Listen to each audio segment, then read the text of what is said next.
మనందరికీ నిమ్మకాయ పరిచయమే. కాకపోతే నిమ్మ చెట్టును చూసి ఉండము. మీరు చూసేదే నిమ్మ చెట్టు. కాయలు అక్కడక్కడ ఉన్నాయి చూడవచ్చు. ఆకులు మందంగా అండాకారంలో ఉంటాయి. పువ్వులు తెల్లగా ఉంటాయి. కాయగా ఉన్నప్పుడు కాయలు ఆకుపచ్చగా ఉండి మనకి కాయల్నిస్తాయి.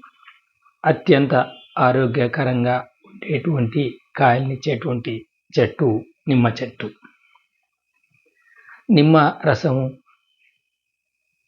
రోగనిరోధక శక్తినిస్తుందని, దాంట్లో విటమిన్ సి అధికంగా ఉంటుందని మనం వాడడం చేస్తూ ఉంటాము.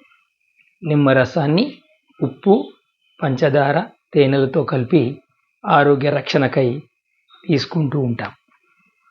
రసంతో అన్నంలో కలిపి పులిహోర చేయడం చేస్తారు. కాయ యొక్క ముక్కలను ఊరగాయగా వాడడం చేస్తారు.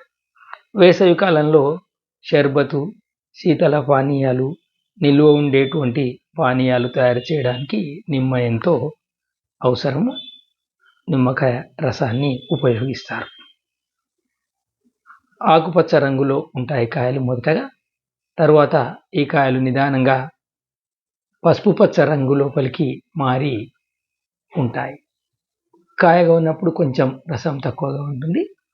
పచ్చటి పసుపు లోపలికి మారిన కాయ ఎక్కువ రసాన్నిచ్చి వాడకానికి అద్భుతంగా పనిచేస్తుంది. ఇళ్లల్లో పెంచుకోవచ్చు. తోటల్లో కూడా పెంచుకుంటున్నారు. వాణిజ్యంగా కూడా పెంచేటువంటి మొక్కల్లో నిమ్మ ఒకటి.